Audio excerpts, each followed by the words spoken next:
Que voila! Estamos aquí, Azúcar TV, with your host, Doctora Natalie Munoz, and the lovely and amazing Dr. Amalia Dache.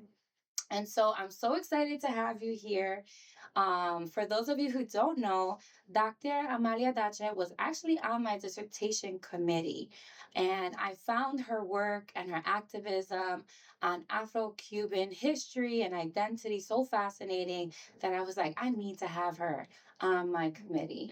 And so I just wanted to talk briefly about, the first time that we met. I don't know if you remember that you invited me out to a protest in Washington, D.C. So talk to me a little bit about that protest and what that meant for you. Sure, sure. So first of all, thank you for having me on your show, on your series and show, Azúcar TV. I love the name. I Thank love the you. name. I'm imagining this is based on azúcar, something that our ancestor, right? I think ancestor in relation to our culture and our Cuban identity. Celia Cruz would say all the time when she was doing her music. So I'm honored that you use that term and to be here. So yes, dissertation and protests, Washington D.C. So I remember you told me at one point during the dissertation conversation that anytime I came to D.C., like we can catch up. And so in the 11th of July in 2021, Cuban people from across the country, youth, parents, families, took to the streets in the thousands. It was the first time in Cuban history that there was this massive protest happening, called the protest of Once de Julio, or July 11th. And so I believe the protests in DC were days after. I think it was like the 13th of July, if I recall. And we were there kind of bringing visibility to the struggles of the Cuban people. But because I do work on race and racism, I also wanted to bring attention Afro Cubans within the struggle because of the movement that was started in Cuba prior to this July 11th uprising, was the San Isidro movement and then the Patria Vida movement, which Afro Cuban artists were leading. So Manuel Otero Alcantara and Michael Osorbo and others who are currently now in Cuban prisons, who are political prisoners, were some of the ones leading the movement. And so I wanted to make sure that the presence of Afro Cubans were in this conversation, about, again, change and struggle against the Cuban regime. So it was good that you came out. So I thought, for me, I was like, okay, sometimes you meet Cubans or people who have Cuban identity that were born in the U.S., that don't really know about the history, Right. and don't really know about the struggle, against the current regime in Cuba, which is of course communist, revolutionary, and most Americans, and at least in my world, African Americans and people who know the civil rights movement and like the resistance movements in the diaspora are typically not really aligned with Afro Cubans against the communist regime.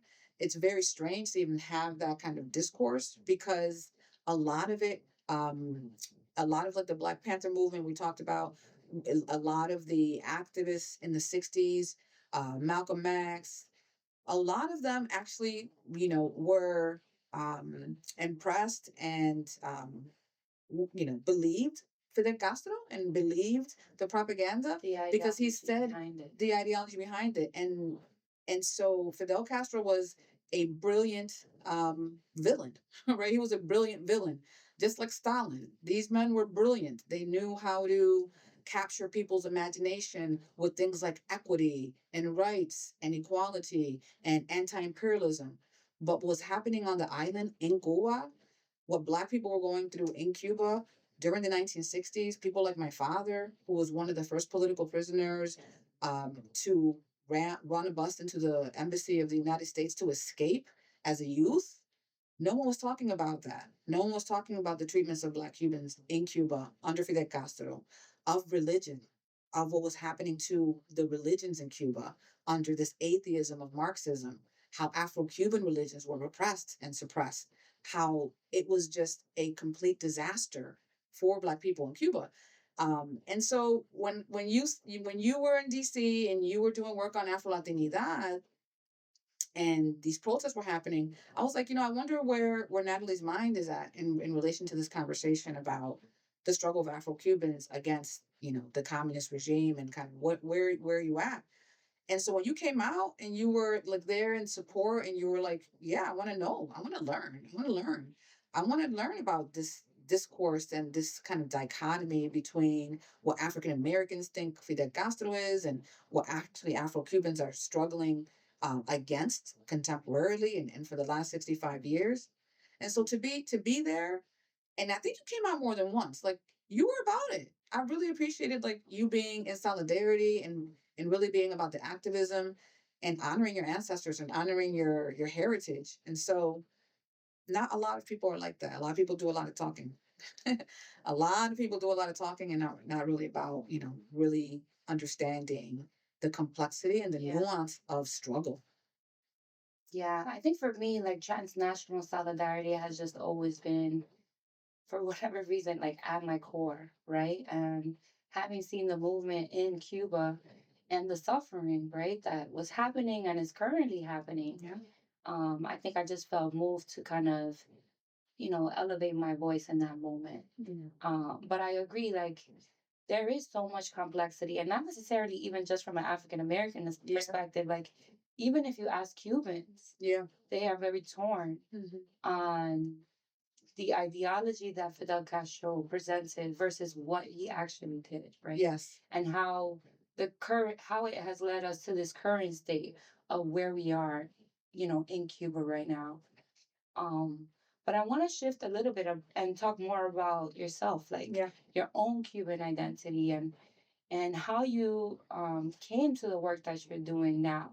Sure. How your personal experiences and cultural experiences pretty much shaped you. Yeah. So again, thinking about the protest, the activism. When I was in Cuba in 2018, so the protest happened in 2021, and at that point, I was finishing part of my ethnography. So I started an ethnography in Cuba in 2018. And so I don't know if most of you know, I was born in Cuba. I was a part of the Mariel boat lift. So my father was a political prisoner and lived in Cuba under surveillance until the 1980s. And so we struggled in Cuba a lot. Once the regime marks you as anti-revolutionary, your kids can't go to college, your wife can't get a job, you can't get a job. It's a struggle. So my dad struggled, my family struggled in Cuba because they were part of basically the opposition. And so we came here in Mariel in the 1980s, and we lived in Miami in refugee camps for a couple of months. And then the Catholic Church relocated a lot of Cubans during that time. So some of y'all know the film Scarface. Everybody's familiar with Scarface and Tony Montana and his Cubaneo, right? His acting, right? Al Pacino's acting. Well, the beginning scenes of Scarface are actually the Mario boat lift. And so when I was a child and watched Scarface for the first time, it was a big event because we thought we were going to be in those depictions because it was actually footage of all of the boats coming in from Mariel. And Mariel was the one of the biggest mass exodus of Cubans at the time. 125,000 Cubans fled Cuba starting, I believe, April of 1980. And so we were a part of that boat lift. And so when I tell my story, I always start with Mariel. And when I tell a story about my Cuban identity, I also have to include my father's activism and my father's resistance as an Afro Cuban. At the same time, Afro Cubanness is not only so with my dad and with my family, Afro Cubanism also meant resistance politically, but also resistance culturally. So my father was a priest of a Congo-based religion called Palo Mayombe, and he was one of the first practitioners in Rochester, New York, and Western New York. So with my dad and my mom and my brothers, that's who came in Mariel. We were relocated from Miami to Rochester, New York, and we were, I think, one of the first Marielitos to come. And the research on Cubans bears this out. So it talks about the people who came in the 80s were men, largely men, but we were really exceptional because we were family, a whole family. But they brought with them their religions, and they brought with them practitioners. They brought with them practices that were aligned with these Congo-based religions. And in the U.S., the most known is the Yoruba religions, Right. which is Lokumi and Santeria. But the Balo-based religion, the Congo religions, were not as known and were not as familiar, and the Marilitos brought those over. And so all of this is a part of the research that am doing in Cuba. Well, not anymore. I've conducted this ethnography in 2018 through about 2022. I interviewed about 22 Cubans across racial lines, but most of them were Afro-Cuban. And then I did the same study, but with natives who migrated in Mariel and Balseros. Wow. With migrants. Yeah. So the natives were in Cuba and the migrants were Marielitos and Balseros. And I wanted to know about their educational experiences, but informally and formally. What was their informal education like in Cuba? And as we know, Afro Cuban religions are such at the core of Cuban identity. Definitely. Music, our belief systems, our moral compass, a lot of it is tied to these African traditions and these African belief systems. So my work now related to Cuba, as far as my academic work, is based on a book that is about Afro-Cuban knowledge and survival in Exodus. Mm. So how Afro-Cuban knowledge has survived in Cuba during the Republican period and also most pointedly during this revolutionary communist period. Right. And how it also how it created an exodus, right? So in Cuban history, the Mariel Exodus, the Balsero Exodus, the Exodus that happened in 2021 are historic. Before the Cuban Revolution, there was no mass exodus of Cubans leaving the island. Mm. But with that, they brought their traditions. They brought with them their santos, their orishas, right, their muertos, their eguns. That all spread to the United States and of course other parts of the world, but largely in New York, Miami, Tampa, and Washington D.C. as well. So right, I interview participants in those major cities related to their informal education. Mm, that's beautiful. I think that's also why I find like Cuban history, specifically around Black spirituality, yeah, so fascinating because for a lot of enslaved Africans all over the US and even in some parts of Africa, because so many were ripped from their homes, yeah, they weren't able to continue some of those like oral traditions and Black spirituality. And then even the ones who tried to bring it to the US, they were punished, mm-hmm, right, if they tried to practice. And I think Cuba has had this fascinating opportunity to hold on to a lot of those Black spiritual traditions. Absolutely. And my book really goes deep into a lot of Cuban anthropology, a lot of the work of course, Fernando Ortiz, who was the first to coin the term Afro Cuban, which is the basis of like Afro Latin and anything Afro anything related to the Americas. So, starting with Ortiz, then Lydia Cabrera, who wrote the book El Monte, which was a text based on Afro Cuban religions, largely the Palo religions, but also the Caravali religions with the Abaqua, and of course the Santeros and the Yoruba. But her work was so central to my upbringing because my dad practiced Palo religions, but he used the El Monte text as a resource because these religions are oral. And so when the anthropologists recorded what the elders and the Afro Cubans were doing in practice, and they recorded it in text, later generations had the oral, but they had more actual textual evidence of what was happening during those times when they were doing rituals. So my dad, so that text was written in 1954. And my dad, of course, he became a balero in the early 1960s, right after he got out of prison, 1964, 1965. So 10 or 11 years after this text was written. And then he comes to the US. The first book that he receives of El Monte was from his aunt, his grandmother, Elvira Villanueva. His grandfather was a palero. So I come from I come from two generations of paleros. So my grandfather was a very prominent palero in Punta Brava, La Habana, Cuba, in the 1950s. His wife was Elvira. His wife read El Monte, Cabrera's Anthropology of 1954. She gives it to my dad. Wow. In the 1960s when he becomes a palero. My dad can't bring it with him in the Exodus because you can't bring anything, really. Wow. When he comes to the US, he gets the book again and he uses it in ritual. So I would see this book, El Monte. ¿Quién es que esta cosa El Monte, right? And El Monte means the forest. It means that the Cubans and Afro Cubans lived more in the forest than in the heavens. Wow. They saw the earth as, as a place of engaging with the gods and with the orishas or the spirits. So that was a part of my upbringing. Right. And that is what I want to learn. I wanted to learn more about from the Cubans in Cuba and those who migrated through what I call a second oceanic migration, right? So it's not just the transatlantic slave migration, it's also the migration of those that were resisting communism in the 1980s and the 1990s and the 2000s. Because in total, you have probably close to a million Cubans, and many of them bringing these traditions. So it's almost like two waves of oceanic trauma that's really particular to Cubans, and in this case, the Afro Cuban culture and traditions. Yeah, qué chévere. Qué chévere. So chévere. What did we learn about chévere a little while ago? Yes. Doctora.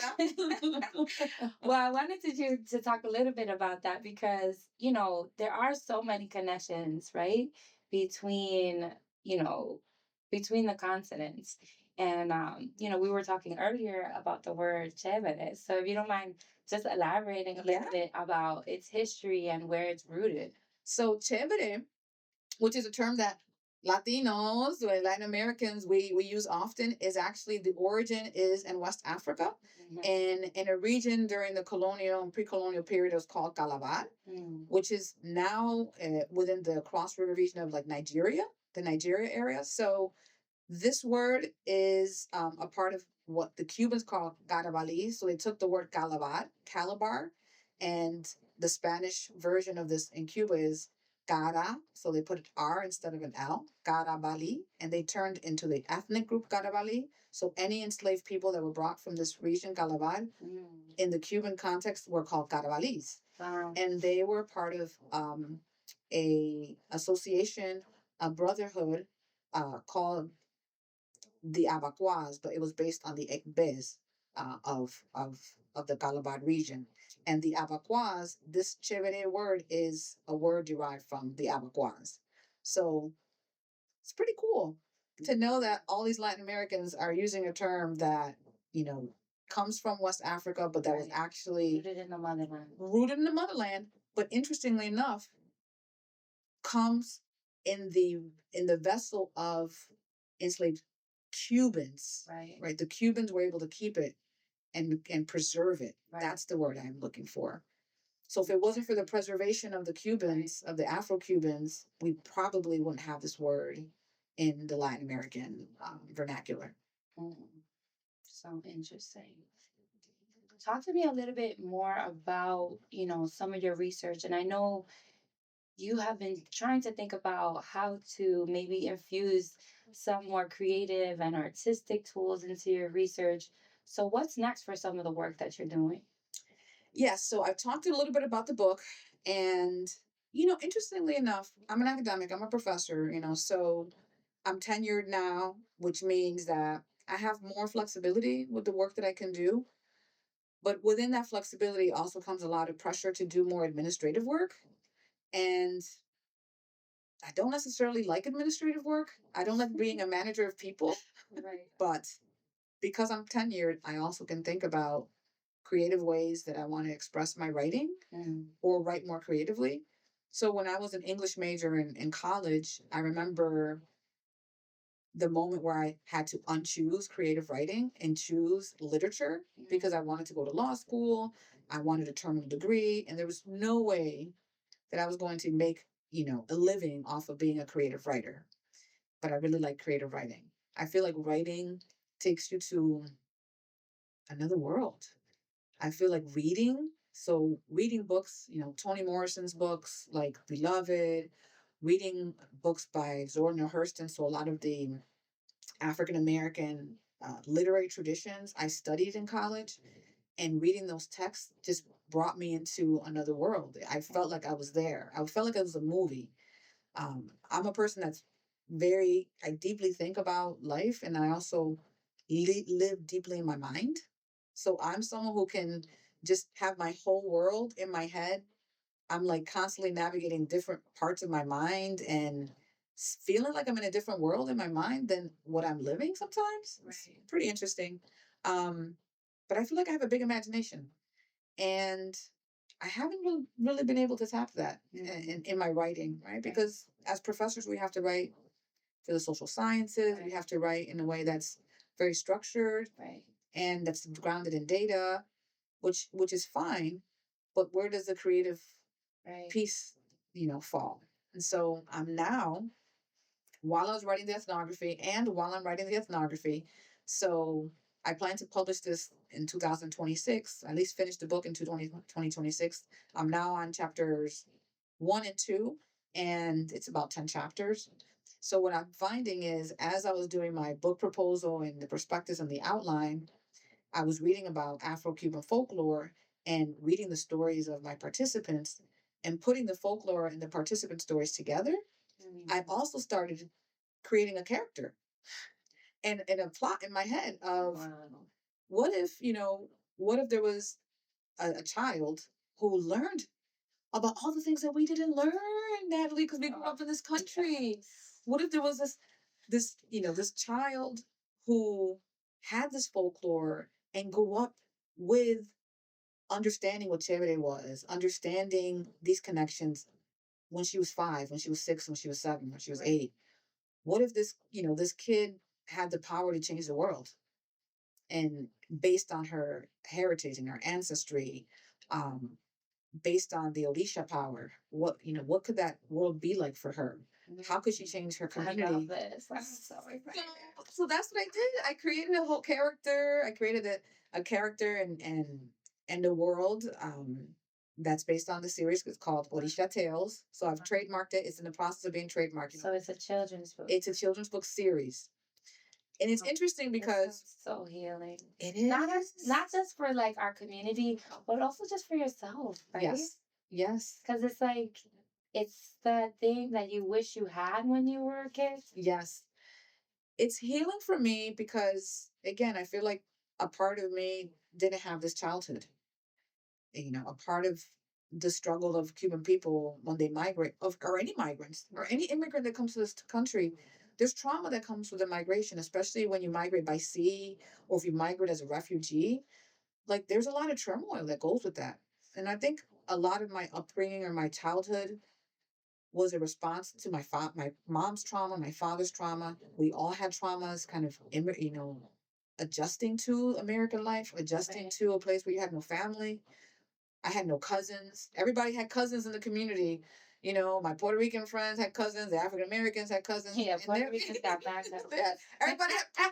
It's like, yo, that's my cousin. So this is my cousin in high school or as a kid. And I'm like, damn, I don't have no cousins. I don't have no tias. I don't have no abuelitas. And I was like, okay, I'm gonna create a world where where this exists, where this can exist for this. So part of it's about me, right? I think with writing, you have this personal piece. Right. But another part, when you all read the books and you see the character, I think a part of her is also something new. She's the future. She's part of me because, of course, I'm in her head, and she's in my head because I write about this young girl, and she's about 8 years old. But I think she could be any kid, even kids who aren't from the diaspora, because I want to write the book in a way where any kid can tap this imagined world from a place of just fantasy. Right. Right? Because I think I read books with kids. I read Harry Potter, and I identified with some of those characters, and they didn't look like me. Right. So I'm like, hey, this character, or this book should be able to appeal to any child, to any family. Um, but it is grounded in our folklore and our myths in relation to Cuban folklore myth, and of course tied to Afro-Cuban spirituality for sure. Yeah, and honestly, I love that for all Black people and all Black kids. Right? Yes. Like yesterday, I think I was telling you a little bit, but I had gone to the Newark Public Library and they were celebrating Malcolm X. Yeah. Right? And his legacy. And the way that they called the room in together was literally talking about how our liberation is connected to Afro Cuban liberation. Yeah. Yeah. And all the ties, right? And I didn't even know, but there is a monument in Havana. Yeah. Of Malcolm X and Martin Luther King. Yeah. Right? And so I just think about how this children's book, right, can kind of like influence so many black children's perspectives. Yeah. And contribute to our collective like liberation. I think absolutely the book is about not only the spirituality is coming from this little girl and her family, but it's also even broader because it's actually tied to the environment. Right. And it's actually tied to the struggle to protect Earth.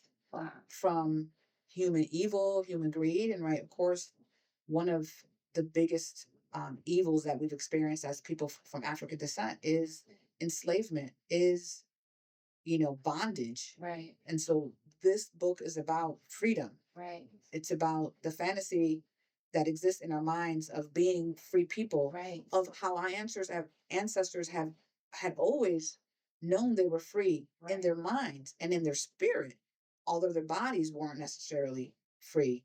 They manifested what we have now. Right. I believe that 100%. Wholeheartedly. But I also think, especially in this current political climate, right? Like being able to have this like Afro-futuristic embodiment of our freedom. Right? Yes. Even if we can't experience it in the reality that we're living, right? But I think imagining it is also part of that healing, right? And part of how do we move forward towards it as well? Absolutely. It's a part of our healing. It's a part of our collective life, moving forward. Now in this political climate, interestingly enough, I try not to, and I think people say this all the time. I try not to watch the news much. I get a lot of news from Penn. I understand what's happening to the university context. I know what's happening at Harvard. I know what's happening to funding, to research. But as I'm reading the books and the anthropology on the struggle of Afro Cubans during independence, the struggle of African Americans in the South, for example, during Jim Crow, I also know that the world doesn't stop. Terror and evil are always going to be a part of our existence. Right. How do we live and function in a way that knows it, that experiences it, and that continues to move forward? We have to move forward. How do we move forward? Well, we move forward in community.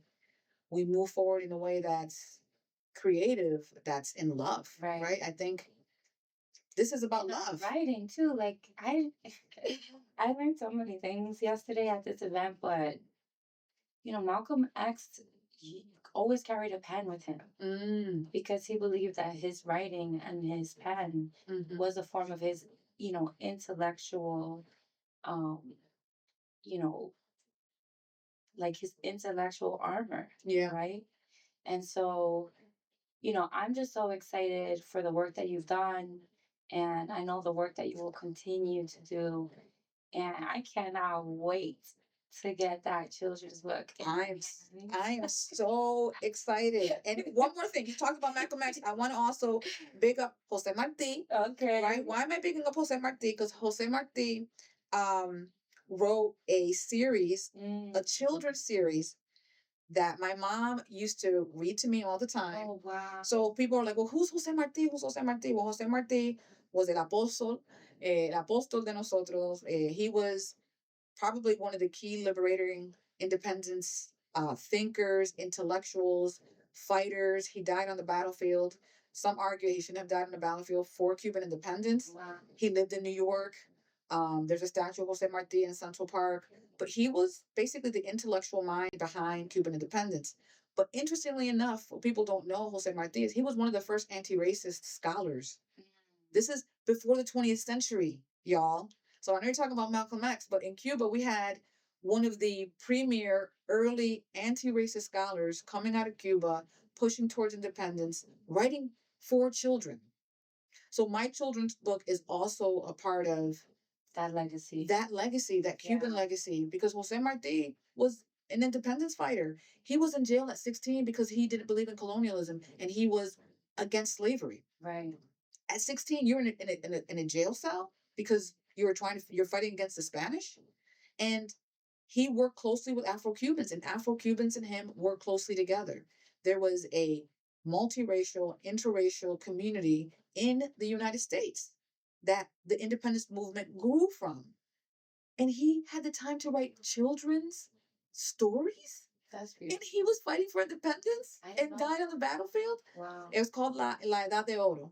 Oh, wow. So a part one of the book, I'm gonna give away a little part. A part of the setting of the book is called Gilded City, and La Edad de Oro is that oro piece, the gilded piece, Right. is tied to the first book, which is tied to an orisha Mm. that's tied to gold and oro. So Yeah. if some of you know, then you know. I know. If you know, you know. But I want to big up, Cuban leadership and the anti-colonial, anti-racist struggle as well. Jose Marti was one of was the beginning before Malcolm X. Now that we got you thinking about books, before we let you go, are there any books on like Afro-Cuban history or, Afro-Cuban transnational solidarity that you want to big up before we end? I always talk about Carlos Moore's book. Pichon is a good one. Pichon starts with a foreword by Maya Angelou. So thinking about transnationalism, Carlos Moore was an Afro-Cuban writer and anthropologist. He wrote the book uh, Castro the Blacks in Africa. So big transnational connection to resistance in Cuba, to understand the resistance movement in Cuba, and understand the place of blacks within not only the Republic period, colonialism, which is very well researched, but under the revolutionary period. He talks about what happened to Cubans during the revolution. In both his books, he talks about the repression of Afro-Cuban religions in Cuba. And so he wrote the books like in the 1980s. I think maybe 90s was the last Pichon was like, and I think Carlos Moore is older. Probably he's an older man now. So these are classics, but I think those are two key works that are by an Afro-Cuban, about the role of Afro-Cubans in Cuban society. I love that. Yeah. Bueno, thank you, doctora, for De coming nada. on today. I appreciate Fue you so chévere. Fue much. muy chévere. Me La cosa encantó. está muy chévere aquí. So thank you again, and I'm so excited for this, for these books, all the books, and for all the babies. Yes, for the children. Thank you. Yes. Gracias a ti. Yeah.